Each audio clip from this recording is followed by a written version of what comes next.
Ora. Ya. Assalamualaikum warahmatullahi wabarakatuh. Berjumpa lagi di channel Jogja Berkabar. Ya, ini kita hari ini bareng Mas Aji. Iya. Mas Aji, kita mau ngobrol apa? Pasti penasaran. Sebelum kita ngobrol, mungkin lebih baik Mas Aji perkenalan dulu. Mas Aji itu siapa gitu. Monggo Mas Aji. Oke, bisa terima dikenalkan. kasih Mas Heri.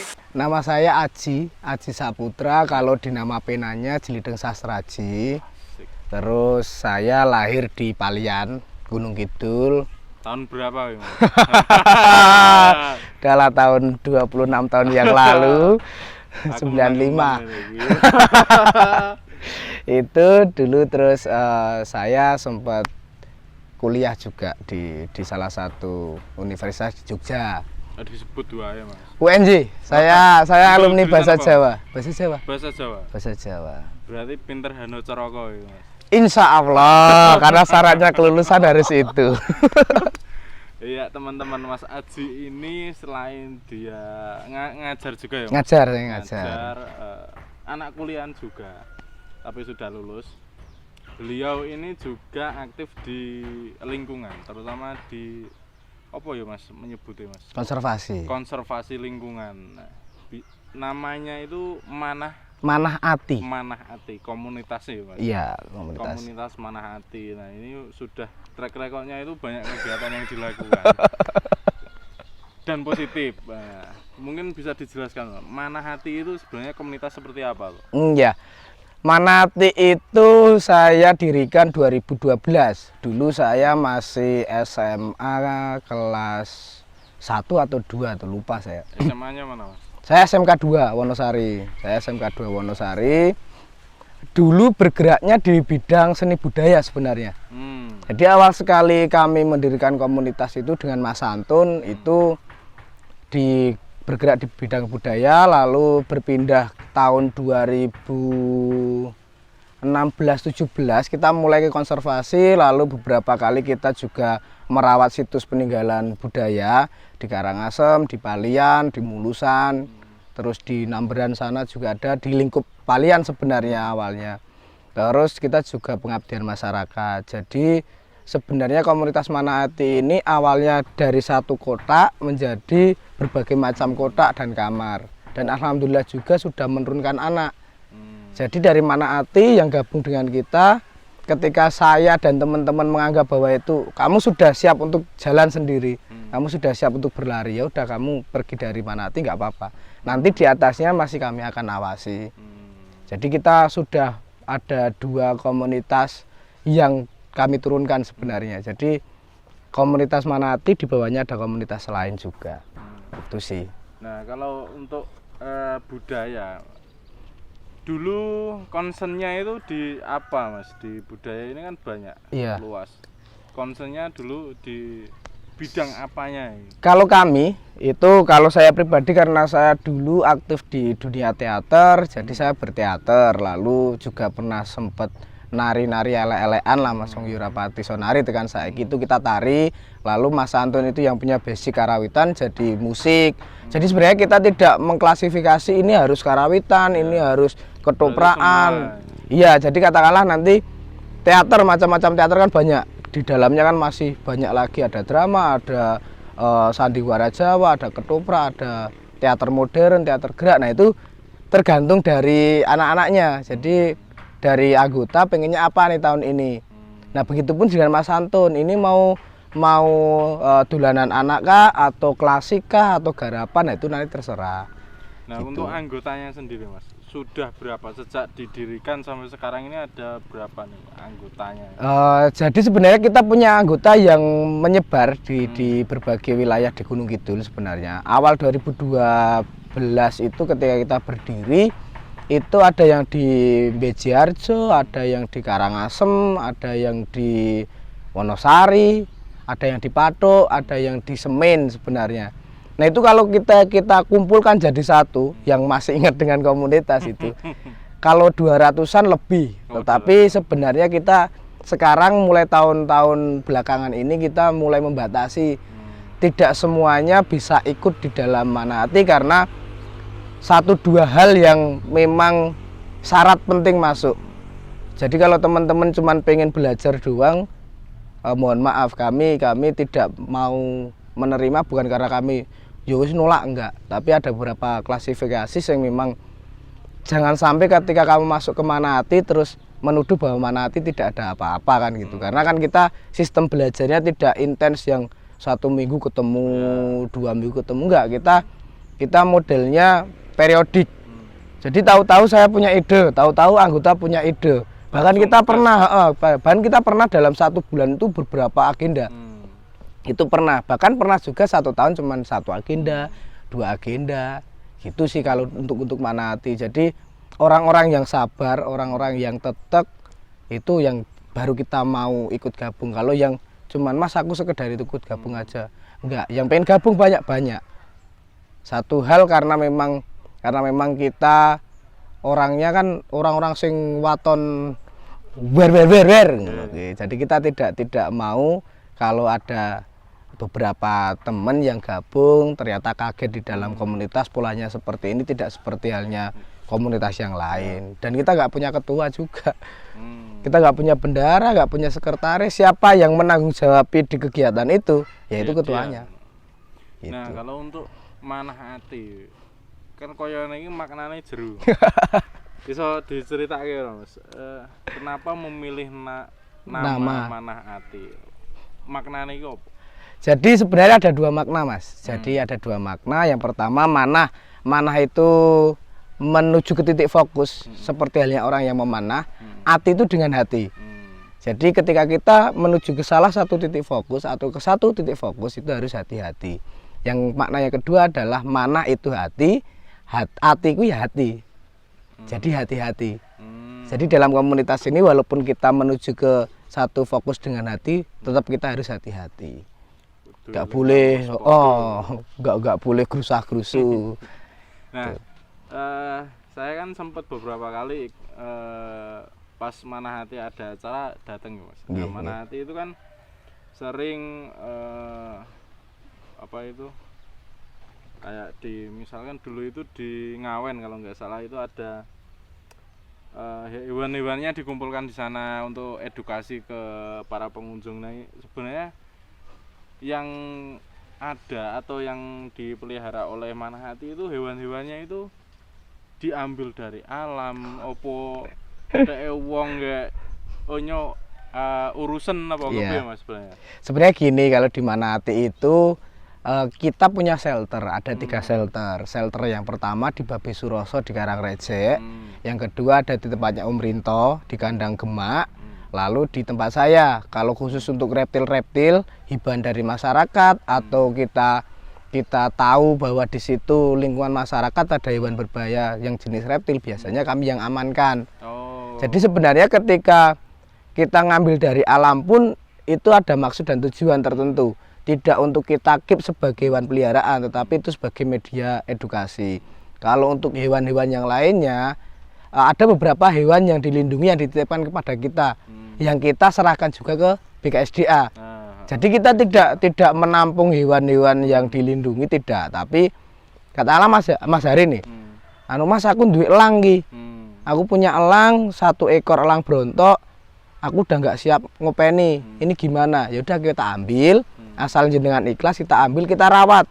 Biasanya 1 sampai 2 bulan. Biar karakternya kembali lagi, kita serahkan ke BKSDA. Setidaknya kita juga laporan ke BKSDA, Pak, di sini di tempat saya ada hewan dilindungi jenis ini. Nanti sewaktu-waktu kami akan serahkan ke jenengan. Tapi kalau mau diambil monggo, ada di tempat kami. Intinya kami tidak ingin memelihara hewan tersebut karena kami bukan instansi terkait. Tapi kami membantu sebenarnya terkait dengan perdagangan ilegal yang sekarang kan banyak itu kutut, jaring kutut. Itu kita juga pernah edukasi ke tempatnya yang punya yang jual burung itu, terus akhirnya ya diserahkan ke kami, kita lepas liarkan. Nah, berarti jika masyarakat di Gunung Kidul untuk wilayahnya Gunung Kidul ya Mas, atau dimanapun berada itu bisa ini. Dimanapun berada bisa. Jadi kalau di Gunung Kidul memang kami tempatnya, tapi nanti kalau di Bantul ada yang pengen hibah dan lain sebagainya, boleh ke kami atau nanti saya sarankan ke salah satu dari rekanan kami. Ada Sitra Gondomayit, ada Natrik, ada Uma Ploso dan lain sebagainya. Jadi misalkan teman-teman ndelalah sandingan yang ular kobra mungkin bisa menghubungi Mas Aji. Iya, boleh. Bisa ditundukkan itu ular kobranya. Jadi jadi biar aman. Nah, Mas Aji. Iya. Dulu itu kan di Palian kan sodong ya, Mas. Nggih. Sempat ada apa itu? Kekurangan air. Teman-teman kan juga aktif di sana. Nah, itu bisa diceritakan sedikit, Mas. Pas kayak gini sakjane kepiye to keadaan yang terjadi sebenarnya? Tahun 2017 atau 18 tuh. Itu sekitaran itu kan memang kemarau panjang, Mas. Jadi kemaraunya hampir setengah tahun kalau tidak salah. Kita checking di sana. Tidak ada sumber air, tidak ada sumber pakan. Akhirnya ada beberapa monyet yang turun dan kelaparan. Lalu masuk ke rumah-rumah warga itu. Nah, setelah itu kami menemukan satu remajaan monyet ekor panjang itu yang dia keracunan. Ternyata dia menghisap bonggol pisang. Itu kan berair tapi beracun ketika dia terlalu banyak meminumnya. Nah, kita selamatkan walaupun hanya bertahan selama 1 hari 1 malam. Setelah itu juga mati karena keracunan. Akhirnya kami punya ide untuk galang dana atau galang pakan. Jadi kami tidak kamu harus punya uang segini untuk bantu kami, enggak. Aku punya gedang, aku punya apel, Mas, aku punya per, aku punya apapun itu kami terima. Nanti kami pilah-pilah. Oh, ini yang tidak masuk untuk makanan karena di sana belum pernah ada. Jadi kita memang harus cek. Enggak sembarangan kita masuk ke sana terus tebar apel karena enggak ada apel. Walaupun dia makannya juga segala. Nah, itu saat itu ada sekitar 3 kali dropping. Ada dari animal rescue, ada dari GYM, ada Manati dan beberapa instansi terkait. Itu datang. Kita bagi di tiga pos. Pos pertama di penampungan air di Sodong yang di Suaka Marga Satwa di kantornya itu. Terus yang kedua di hutan Blundu sini, yang ketiga di Telaga. Di Telaga tengah Suaka Marga Satwa itu juga kering. Itu dropping terakhirnya dari GYM, teman-teman Gunung Kidul Youth Movement. Jadi kami karena hal itu akhirnya gimana nih caranya kalau besok terjadi kemarau panjang lagi. Akhirnya beberapa hal kami juga sudah melakukan itu. Akhirnya untuk 2 tahun terakhir tidak banyak monyet ekor panjang yang turun ke warga. Ada, tetapi tidak sebanyak yang waktu itu. Jadi ternyata kami juga cek kemarin ada beberapa tumbuhan yang dari biji itu, dari buah-buahan itu yang tumbuh. Alhamdulillahnya seperti itu. Jadi setidaknya besok ketika sudah musimnya panen, mungkin teman-teman kita yang monyet ekor panjang itu bisa makan dari hasil itu. Nah, Mas Aji, di Gunung Kidul itu kan kayak di pinggir-pinggir kayak Tepus, Ponjong itu kan banyak sering terjadi kera ekor panjang turun ke pemukiman. Nah, sebenarnya itu kita nih panganane dhuwur wis entek. Apa diganggu oleh orang-orang yang tidak bertanggung jawab atau seperti apa loh? Nek dari kasus-kasus Manahati kan pasti ada informasi-informasi. Iya. Nah, dari informasi itu yang kemarin-kemarin sebenarnya yang banyak terjadi itu seperti apa? Jadi seperti ini. Kalau kami yang mencoba untuk survei, karena sebenarnya monyet ekor panjang yang di Gunung Kidul itu habitasnya di pinggir pantai. Jadi orang yang nyebutnya monpai, monyet pantai itu kan habitasinya di pinggir-pinggir tebing pantai dan lain sebagainya. Itu akhirnya turun kenapa? Karena banyak orang wisatawan yang sudah mulai masuk ke pantai-pantai Gunung Kidul yang dulunya masih dalam tanda kutip virgin, masih perawan, masih belum ada orang yang ke sana. Mungkin yang ke sana cuman warga yang ngarit, warga yang cari rumput. Nah, sekarang kan menjadi besar Mas. Pola-pola pariwisata di Gunung Kidul yang di sebelah selatan di pantai itu kan semakin lama semakin gencar-gencarnya. Nah itu mau tidak mau ini urusannya hanya ada dua, manusia dan hewan. Bagaimana kita bisa ngambil sisi baiknya untuk manusia, bagaimana kita mengambil sisi baiknya untuk hewan-hewan yang di sana. Nah sampai saat ini kan memang belum ada solusi yang tepat. Akhirnya ya kami tidak menyalahkan teman-teman saya yang punya ekor panjang itu turun karena habitasinya tidak ada. Banyak sekali kan Mas sekarang bukit-bukit yang di sekitar pantai itu udah jadi apa jadi kan gitu. Harusnya kan dia di situ. Ya udah, pergilah. Nah, kalau untuk dari teman-teman Manahati sendiri Mas, ada harapan-harapan khusus mboten untuk ini kan banyak fauna ya Mas sebenarnya. Banyak teman-teman hewan ini yang kehilangan habitatnya. Ada harapan khusus enggak untuk dinas terkait atau teman-teman di luaran sana itu ada harapan khusus enggak? Kalau kami membaca dari sejarah di hutan di Gunung Kidul itu kan heterogen sebenarnya. Ya ada berbagai macam hutan. Terus sekarang menjadi hutan produksi, sudah beralih fungsi lagi menjadi hutan produksi yang cuma jati semuanya.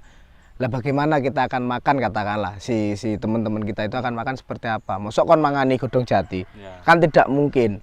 Nah, mau tidak mau kita alihkan fungsi lagi nih dari yang hutan produksi, nanti kita tebang sebagian, terus kita tanemin salah satu yang tumbuhan natif di Gunung Kidul. Kebanyakan kan sekarang ya Gunung Kidul terkenal banyak resan, tapi berapa puluh resan yang sudah ditebang. Itu akhirnya mau tidak mau ya kayak gini, kita ada konflik antara manusia dan hewan. Saran saya atau keinginan saya bersama adalah ayo kita kembalikan lagi hutan heterogen di Gunung Kidul, terus semuanya akan aman. Saya kira seperti itu. Bahwa kita tidak akan konflik secara membabi buta terus setiap tahun. Manusia menganggap bahwa hewan itu hama, ekose. Kita itu datang terakhir loh. Yang datang duluan teman-teman itu loh. Siapa yang merusak? Betul. Logikanya siapa yang merusak? Aku apa kono? Betul. Ya aku sing rusak. Gitu. Iya. Nah, dari obrolan singkat ini teman-teman kita dapat hikmah atau dapat pencerahan nih. Supaya kita itu sama-sama untuk menjaga Gunung Kidul. Apapun itu bentuknya, baik itu dari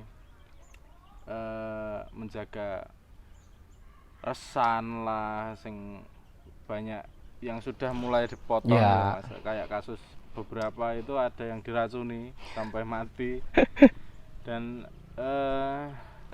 buang sampah itu juga dapat merusak lingkungan. Nah, salah satu kegiatan dari Manahati itu kan menjaga lingkungan atau konservasi di fauna, lebih ke faunanya ya Mas. Buat teman-teman tetap lindungi lingkungan kita masing-masing, baik itu di wilayah kita masing-masing. Ya, untuk waktunya terima kasih Mas. Sama-sama. Sudah meluangkan waktu. Jadi buat teman-teman yang penasaran ini kenapa backgroundnya seperti ini, kita menyatu dengan alam. Jadi kalau mungkin tempat mewah itu kurang menyatu. Nah, kalau di tengah alas kebun. kebun. Burine kandang istimewa. Ya, buat teman-teman jangan lupa untuk pantau berita Jogja Berkabar di portal website kita di jogjaberkabar.id atau pantengin terus video-video inspiratif kita atau video-video yang mencerahkan di channel YouTube kita Jogja Berkabar. Sampai bertemu di video-video selanjutnya. Wassalamualaikum warahmatullahi wabarakatuh. Saya Cak Hari undur diri bersama Mas Aji. Matur nuwun, sampai jumpa.